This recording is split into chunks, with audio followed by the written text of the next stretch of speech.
भगवान श्रीकृष्णाला ज्यावेळेस अर्जुनाने प्रश्न केला की देवा तुम्ही कोण आहेत मागच्या श्लोकात, असं तुमचं उग्र रूप आहे, तेव्हा भगवान श्रीकृष्ण त्याला उत्तर देत आहेत, लोकक्षयकृत प्रवृद्ध कालः अस्मि, या लोकांचा क्षय करणारा काळ तो मी आहे. पुढे आख्याहि मे को भवानुग्ररूपो नमोऽस्तु ते देववर प्रसीद विज्ञातुमिच्छामि भवन्तमाद्यं नहि प्रजानामि तव प्रवृत्तिं. मे आख्याही, मला तुम्ही सांगा देवा, उग्ररूप भवान क, असं हे उग्ररूप असलेले आपण कोण आहात? देववर, देवांमध्ये ज्येष्ठ असलेले आहे भगवान श्रीकृष्ण, ते नमः अस्तु, तुम्हाला नमस्कार असो. पहा, नमः अस्तु श्लोकामध्ये नमोस्तु झालं, सजात विसर्गाचा नियम लागला. प्रसीद, तुम्ही प्रसन्न व्हा. आद्यम भवंतम विज्ञातुम, आणि आदि पुरुष असलेल्या तुम्हाला विशेष रूपाने विज्ञातुम, जाणून घेण्यासाठी. इच्छामी, म्हणजे मी इच्छा करतो, कारण ही तव प्रवृत्ती न प्रजानामी, तुमची प्रवृत्ती मला कळत नाही.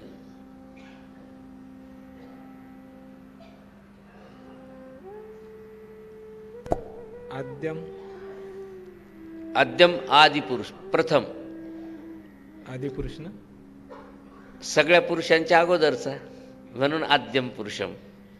तमेव चाद्यम पुरुषम प्रपद्ये. हां, त्याच आद्य पुरुषाला मी, काय होतं तिचा प्रपद्येचा अर्थ? इथेही आद्यम म्हणतायत. हो ना, आधीचा प्रश्न नाही, प्रश्न येतो प्रपद्येचा. प्रपद्ये म्हणजे तिथं शरण येतो असा अर्थ घडत नाही, कारण श्रीकृष्ण कशाला शरण येतो म्हणतील, हा प्रश्न येतो तिथं. जो 15व्या अध्यायामध्ये 3ऱ्या श्लोकात जो येतो ना, तर तो प्रपद्ये, वास्तविक प्र अधिक पद म्हणजे शरण येणे किंवा पोहोचणे किंवा प्राप्ती करणे. परंतु तिथं श्रीकृष्ण भगवान म्हणतात की मी आद्य पुरुषाला प्रपद्ये, म्हणजे काय शरण जातो का? नाही. तर प्र अधिक पद धातूचा तिचा अर्थ असा होतो मान्य करणे. मी त्या आद्य पुरुषाला मान्य करतो, कोणत्या अव्यक्ताला, असं म्हणून तिथं प्रपद्य आलेलं आहे. 15व्या अध्यायामध्ये 3ऱ्या श्लोकात आलेलं आहे. श्री भगवान वाच कालोस्मि लोक क्षयकृत प्रवृद्धो लोकान् समाहर्तुमिह प्रवृत्त. वास्तविक असा अर्थ सहजासहजी गीतेत कुठे केलेला नाही, परंतु जर आपण गीर्वाण लघुकोशात जर पाहिलं तर मात्र तिथं तो अर्थ सापडतो. अशा सरळ अर्थामध्ये शरण येणेच अर्थ आहे, हा रूढीतलाच अर्थ आहे. परंतु काही काव्यामध्ये मी मान्य करतो असा पण अर्थ आहे, आणि म्हणून प्रपद्ये.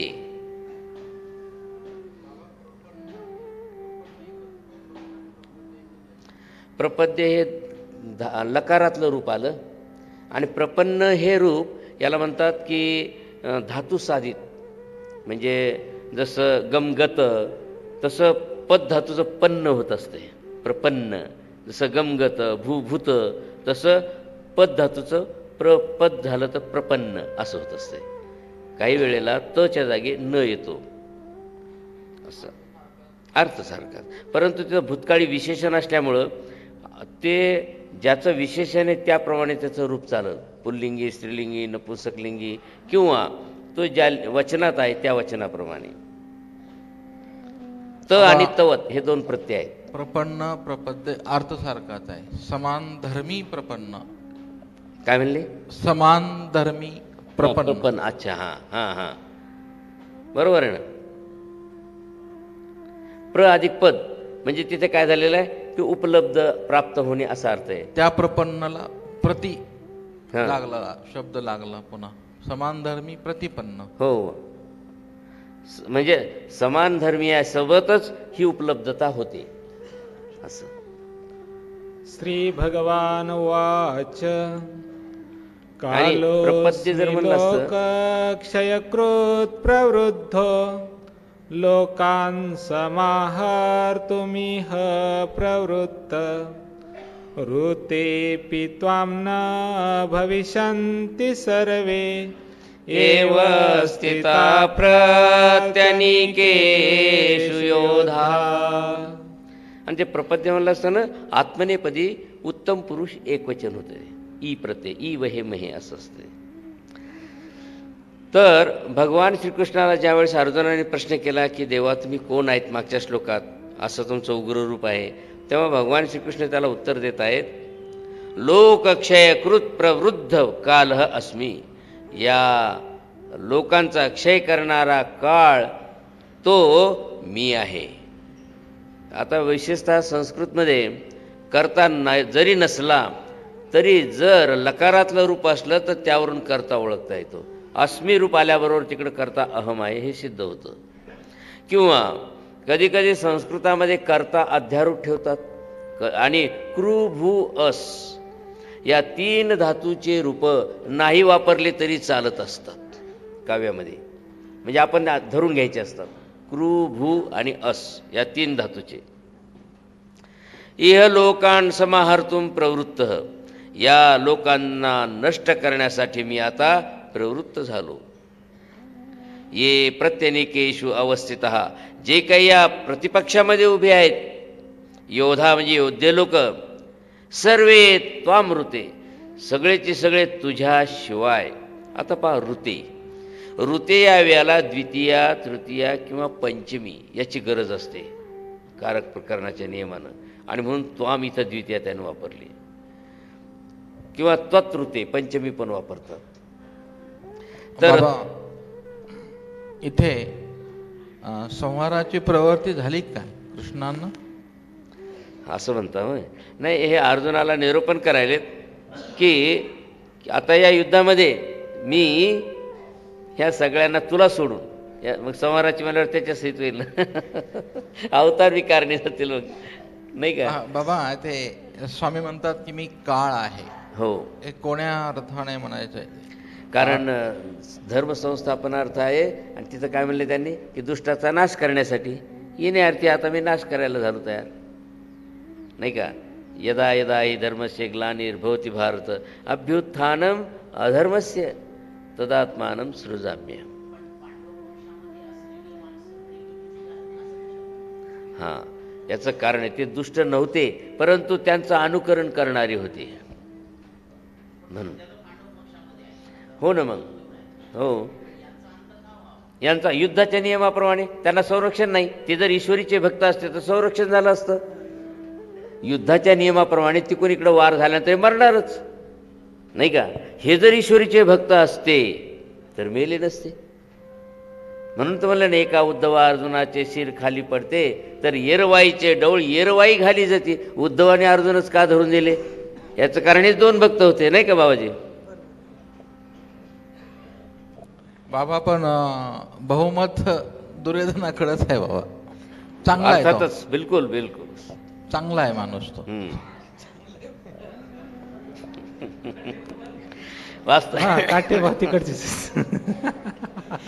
वास्तविक त्याचं नाव सुयोधन होतं, सुष्टू योद्धा असं नाव होतं. परंतु त्यानं फार दुष्टनीती आपलवली, त्यामुळं त्याला दुर्योधन म्हणजे दुष्ट योद्धा असं नाव आलं.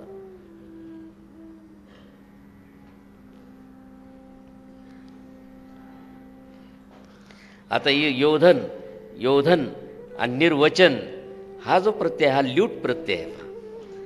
म्हणूनच मी मगाशी म्हटलं होतं निर्वचन शब्दच कसा आहे, तुम्ही ऐकायला होते ना. तर त्यांनी केलं निश्चयसी वच परिभाषणे आणि न निषेधे. नाही म्हटलं, असं नाही. तो ल्यूट प्रत्यय नपुंसकलिंगी शब्द जर बनत असेल किंवा तो त्याचा भावार्थवाचक अर्थ येत असेल तर तिथं ल्यूट प्रत्यय लागतो. एरवी नूल त्रुचो हे सूत्र आहेच, अन अक हे 2 प्रत्यय बनणार.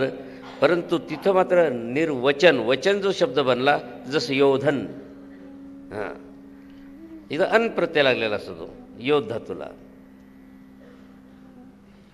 पुढे तर प्रत्यनिघ तुझ्याशिवाय न भविष्यंती कोणी राहणार नाही.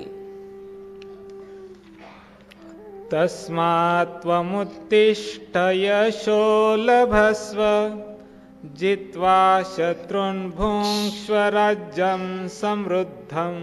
आणि मयेवेते निहता पूर्वमेव निमित्तमात्रं भव सौव्यसाचिन्.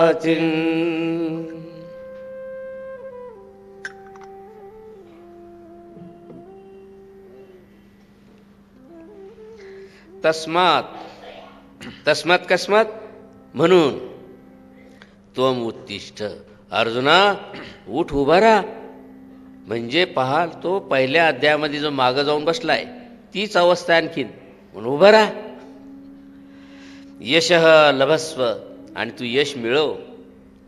जित्वा शत्रून् या शत्रूंना जिंकून समृद्धम राज्यम भुंक्ष्व. आता आपण इकडे समृद्धम म्हणतो ना, हिंदीमध्ये याला समृद्धीम म्हणतात. कारण ऋषीचा रू आहे ना, समृद्धीम असं म्हणतात, समरी. तर ते उच्चारात फरक आहे, रिद्धी सिद्धी. वास्तविक ते लिहायला वृद्धी सिद्धी लिहायला पाहिजे, रलाईकार ये नाही, ऋषीचा रू येतो. तर तसं आहे समृद्धम हे आपला इकडला मराठवाडी उच्चार आहे. तर समृद्धम राज्यम भुंक्ष्व धनधान्याने संपन्न असा या राज्याचा तो उपभोग घे. येते पूर्वम एव मया निहता यांना अगोदरच मी संपवलेलं आहे. म्हणजे पहा दृश्य रूपानं भगवान श्रीकृष्णाने त्यांना आधीच संपवलेलं आहे. सव्यसाचिन म्हणजे डाव्या हातानंही चालू शकणारा अर्जुना निमित्त मात्रम एव भव. तू फक्त निमित्त हो, बाकी मी पाहून घेतो काय करायचं ते. बाबा आता आपण असं म्हणालात की अर्जुन रथाच्या मागे जाऊन बसला होता. हो, म्हणजे नेमका अर्जुन कुठं बसला होता तो कारण कसं आहे, रथोपस्थ उपाविशत. रथ उपस्थ, उपस्थ म्हणजे मागची बाजू, उपस्थ म्हणजे मागची बाजू. म्हणजे आता रथ असा आहे, हे दोघं जण बसलेले आहेत, ते मागची बाजू अशी असते पहा, वाकलेली आहे ना, तो हो. उपस्थ. श्रीकृष्ण कुठं होते? श्रीकृष्ण ते तर सारथ्य होते, म्हणजे जिथं ते घोड्याला पुढं हा ते पुढे होते. आणि त्यांच्या मागे अर्जुन होता, तो तिथून उठून त्याच्या मागे जाऊन बसला आणखीन. अच्छा, म्हणजे त्याच्या ते मागं जो हा, शेवटच्या. धनुष्याकार बाण आहे का रथाच्या खाली? हा त्याच्या खाली नाही, त्या म्हणजे अशा लवणात. आणि गीता कुठं उभा राहून सांगितली? खाली जमिनीवर. म्हणजे त्याच्या जवळ आले कृष्ण मागे? आधिकर आधिकर. नाही नाही, हा आता तो रथाच्या मागे बसला. हो हो, मग तिचं सांगितली म्हणता का तुम्ही? नाही नाही, मला नाही माहिती. आणि मग कृष्ण उतरून खाली आले, हा त्याला खाली घेतलं का मग? नाही, त्यानं काय केलं, तिथं उठला आणि मग तो येऊन हात जोडून बसला खाली. जी आता मला नको म्हणे, यांना कसं मारू म्हणे. त्या रथात आधी मागे बसला आणि नंतर मग खाली उतरून हात जोडून म्हणायला लागलेला आहे आपलं चित्रातल्यावरून. म्हणजे रथ पुढे होता, हा रथाच्या मागे किंवा साईडला अर्जुन देव, हा आणि मग तिथे अर्जुन. साईडला कृष्ण असते. असं असं म्हणजे असं त्याचं स्वरूप दाखवलेलं आहे. आता समजा आता याच्यात काही दाखवलं नाही माझ्या गीतेमध्ये, नाही मग तो- हे श्रीकृष्ण आणि हा अर्जुन आहे, हो है बा, ना. हो पण आता बा. याच्या इथं बसला होता तो. मग देव उतरले खाली, तेव्हा तो पण खाली उतरून हात जोडून उभा राहिला. आता माझ्या गीतेवरती इथं पुढं आहे बाबा. हा असं, बरं बरं. म्हणजे मागच्या एकंदरीत ती जी कल्पना आहे हे काल्पनिक चित्र आहे. वस्तुस्थिती त्यांनी तिथं रथ होता, त्यांनी काय म्हणलं, माझा रथ नेऊन पुढं उभा करा. पुढं नेऊन उभा केलेला आहे आणि तो रथ मागे बसलेला आहे. जणू काय तिथंच निरूपण करायलेत असं भासतं, नाही का. परंतु चित्रामधून तरी असं वाटतं काय की बाबा ते असं झालं असावं. हे महाभारतात असेल याचा खुलासा तुम्ही म्हणता ते. हां हो हो, नाही बरोबर आहे.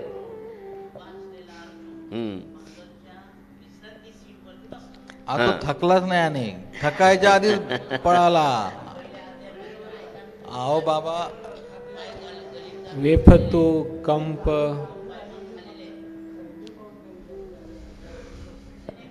काय म्हणतात दादा, कंपायमान झाला ना तो,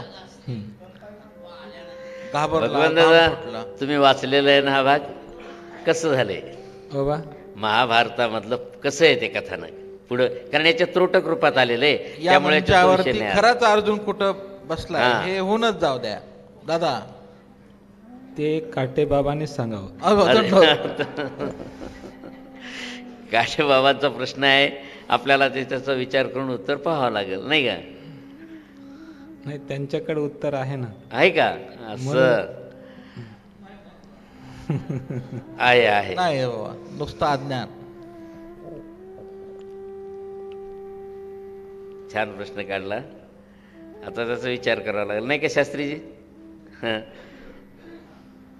नेमकं महाभारतात काय आहे? शास्त्री प्राचार्यजी संस्कृत महाभारतात कसा भांडारकरांच्या इन्स्टिट्यूट मधलं जे महाभारत आहे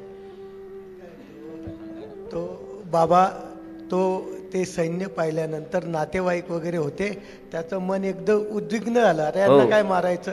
मग श्रीकृष्ण चक्रवर्तींनी त्याला सांगितलं, पण काही नाही. मग शेवटी श्रीकृष्ण चक्रवर्ती खाली आले आणि त्याने हात जोडून उभे राहिले. असं, हां, हे अशी असं स्थिती बरं आहे. वाट. म्हणजे कुठं आले कृष्ण खाली जमिनीवर आणि ह्याला खाली ओढलं. उतरला.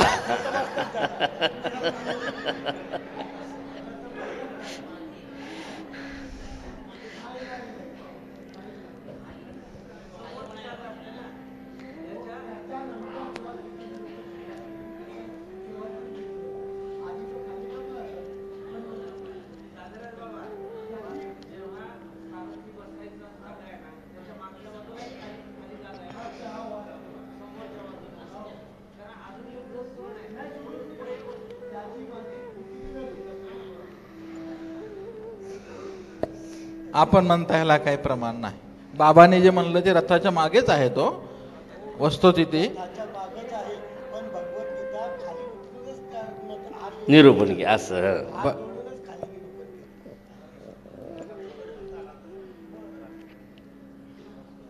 म्हणा भगवान दादा. त्या श्लोकाचा अर्थ झाला का? हो, झालं. सव्यसाची. ठीक आहे. द्रोणंच भीष्मंच जयद्रथंच कर्णं तथान्यानपि योधवीरान् मया हतांस्त्वं जहिमा व्यथिष्ठा युद्ध स्वजेता शिरने सपत्ना. द्रोण, भीष्म, जयद्रथ, कर्ण आणि अन्यानापी मया हतान, या सगळ्यांना मी संपवलेलं आहे. योधवीरान त्वम जही, या योधवीरांना तू आता ठार कर. मा व्यथिष्ठा, भिवू नकोस. रणे सपत्नान जेतासी, तू युद्धामध्ये वैऱ्यांना जिंकशील. युद्धस्व आणि युद्ध कर.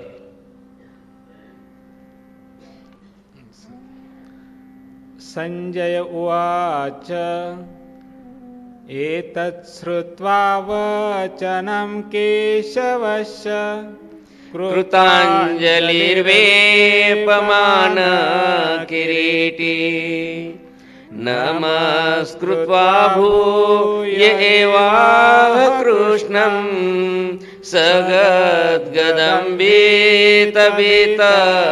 प्रणम्य. केशवस्य एतत् वचनं श्रुत्वा, भगवान श्रीकृष्णांचं हे शब्द ऐकून किरीटी मुकुटधारी अर्जुन कृतांजली वेपमान, हात जोडून,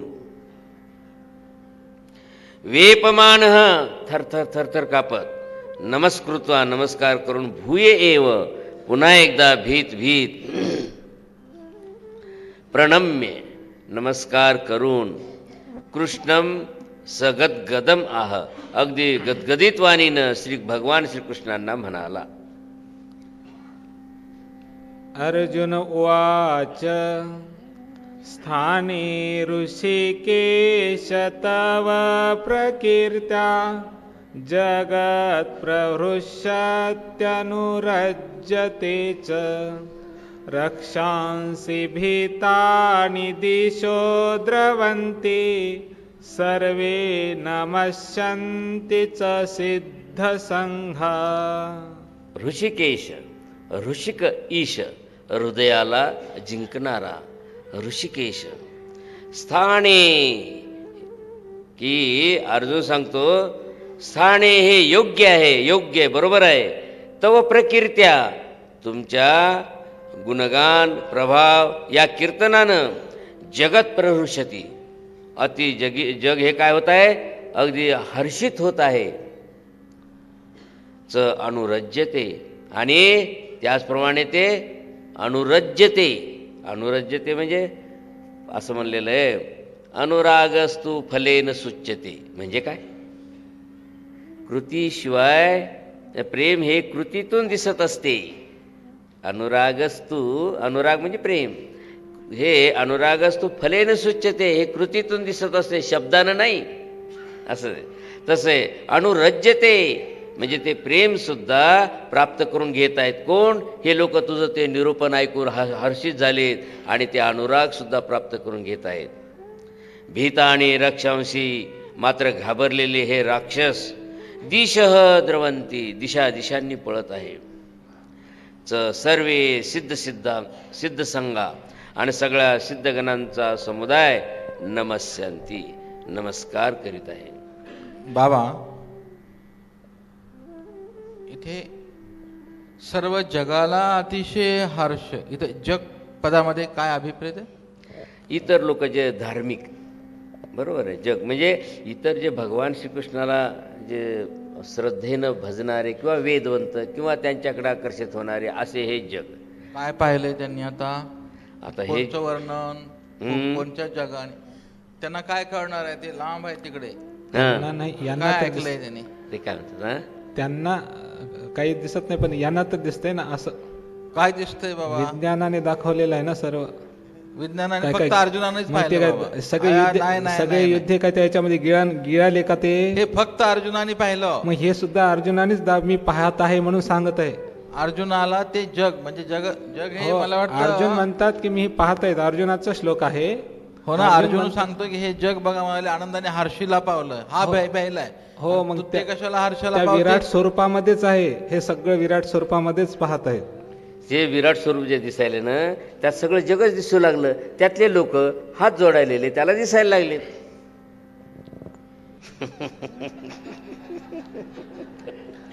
हे दादाची गुगली आहे. मस्त गाली. इकडे तिकडे घेऊ नका बाबा. कस्माच्च तेन नमिरन् महात्मन् गरीयसे ब्रह्मणोऽप्यादिकर्त्रे अनंत देवेश जगन्निवास त्वमक्षरं सदसतत्परं यत्. महात्मन म्हणजे हे थोर पुरुषा. ब्रह्मण अपि आदिकर्त्रे म्हणजे ब्रह्मदेवाच्या सुद्धा आधीचा कर्ता. गरीयसे सगळ्यात मोठा ते, अशा तुम्हाला कस्मात न मेरन, का बरं नमस्कार करणार नाहीत? आता इथं नमेरन कोणतं रूप असावं आहे?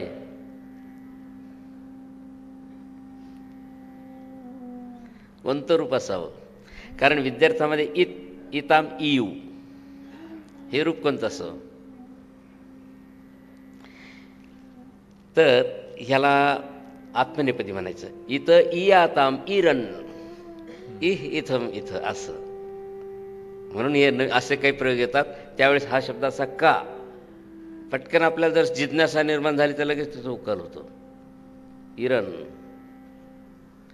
अनंत देवेश, हे अनंता, देवेश हे संबोधन आहेत. देवेश हे देवाच्या देवा, जगन्निवास जगाचा आश्रयस्थान असलेल्या देवा, यत सत असत तत्परम. फार महत्वाचं वाक्य आहे. महात्मा गांधी म्हणत होते, मैं पहले भगवान को सत समझता था लेकिन अब सत ही भगवान समझ रहा हूं. गलत, चूक आहे वर्ण का, तो सत असतच्या पलीकडे आहे. आणि म्हणून महात्मा गांधीची व्याख्या सुद्धा तिथं अपुरी आहे, त्रोटक आहे. यत सत असत तत्परम अक्षरम, त्याच्या पलीकडे मी अक्षर आहे. त्वमादिदेव पुरुष पुराण स्वमस्य विश्वस्य परं निधानं वेत्तासि वेद्यं च परं च धाम त्वया ततं विश्वमनन्तरूप. असं मी का म्हणतो? कारण सत हे सत काल सापेक्ष असतं, परिस्थिती सापेक्ष असतं आणि व्यक्ती सापेक्ष असतं. त्याचा चेंज होत असतं. जे आजचं सत आहे ते उद्या असत होते, किंवा आजचा असत उद्या सत होते, नाही का? एकेकाळी राज्यघटनेमध्ये स्त्रीला धर्माला अधिकार नव्हता, हे सत होतं. आताच्या राज्यघटनेनं ते असत केलं आणि हे सत दाखवलं, समान अधिकार. जे आमच्या स्वामीने 13व्या शतकात सांगून ठेवलं तुम्ही आता करायला ताणू करत. सत असत, सत आणि असताच्या पलीकडे, त्याच्या पलीकडे. हा, सत म्हणजे सद्भ्रम, असत म्हणजे माया, त्याच्या पलीकडे का? नाही नाही, इथं तसा अर्थ नाही. नाही नाही, सत असा आहे. नाही तत्पुरुष आहे ना, कारण नाही तत्पुरुषामध्ये जर उत्तर पद व्यंजनाने सुरुवात होत असेल तर अ येत असतो, आणि जर स्वराने सुरुवात होत असेल तर अन येत असते. असं दोन प्रकार आहेत नाही तत्पुरुषाचे. म्हणून इथं अ आला. अ का आला? इथं अन का नाही आलं? तर पुढे सकार व्यंजन आलेले आहे. म्हणून सत असत तत्परम. तर मग आता सत असत याला विभक्ती का नाही दिली? प्रथमा द्वितीया हे अव्यय आहेत. अक्षरम त्वम, तर असं तुम्ही आहात असं तो म्हणतो. आणि त्वम आदिदेव, देवा तुम्ही सगळ्याच्या अगोदरचे देव आहेत. पुराण, अगदी पूर्वीचे आहेत, सनातन आहात. पुरुष पाहता, मी जे म्हणतो नेहमी पुरुषबद्दल गीतेत 2 अपवाद येतात, तर हा अपवाद पहा, ऱ्हस्व आहे पू. कसं आहे तुमच्या ह्याच्यात? ऱ्हस्वच आहे ना. आणि 3ऱ्या अध्यायामध्ये पहा 2 वेळा दीर्घ पू आलेला आहे, पुरुषचा पू. 3ऱ्या अध्यायामध्ये 38वा असेल किंवा एक आधी एक असेल, 2 वेळा आलेलं आहे पुरुष दीर्घ आलेलं आहे. आणि ते जशाला तसंच ओढत राहतात. कदाचित महाभारतामध्ये असेल म्हणून ओढतात की काय? आहे का सापडलं 3ऱ्या अध्यायामध्ये?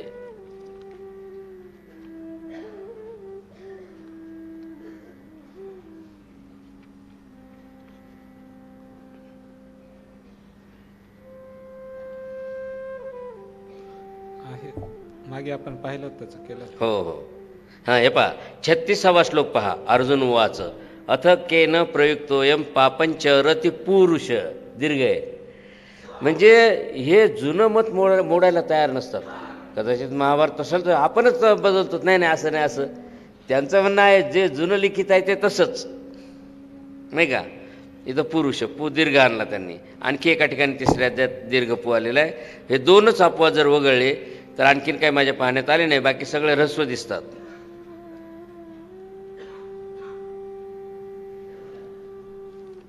हां, तर काय म्हणतात तिथं की इकडलं महात्मा. हां, त्वम अक्षरम, तू सगळ्याच्या अगोदरचा अक्षर म्हणजे अविनाशी असा तू पुरुष आहेस. आणि त्वम आदिदेव, पुराण पुरुष, तुम्ही पुराण पुरुष आहात. त्वम अस्य विश्वस्य परम निधानम, तुम्ही या जगाचे निधान, निधान म्हणजे आश्रयस्थान किंवा ठेवा पण म्हणतात. वेत्ता म्हणजे जाणता आहे. आणि वेद्यम, आता वेत्ता, वेत्ता म्हणजे जाणता, हे कोणतं रूप आलं? वेद म्हणजे जाणतोस, हे क्रियापद आहे. वेत्ता हे तृच प्रत्ययांत रूप, विद, त्याचं वेत्ता झालेलं आहे. बाबा, परमधाम असी, तुम्ही परमधाम आपणच आहात. अनंत रूप विश्वम, आणि अनंत रूप हे सर्व जग. त्वया ततम, तुम्ही सगळं व्यापलेलं आहे. हा बोला. पुराण शब्दाचा अर्थ काय? जुना. पुराण पुरुष. हां, जुना म्हणजे सगळ्यात अगोदरचं, असं आणि सनातन म्हणून म्हणतात त्याला. स्वामींच्या इथे तुम्ही पुराणी पडी जा.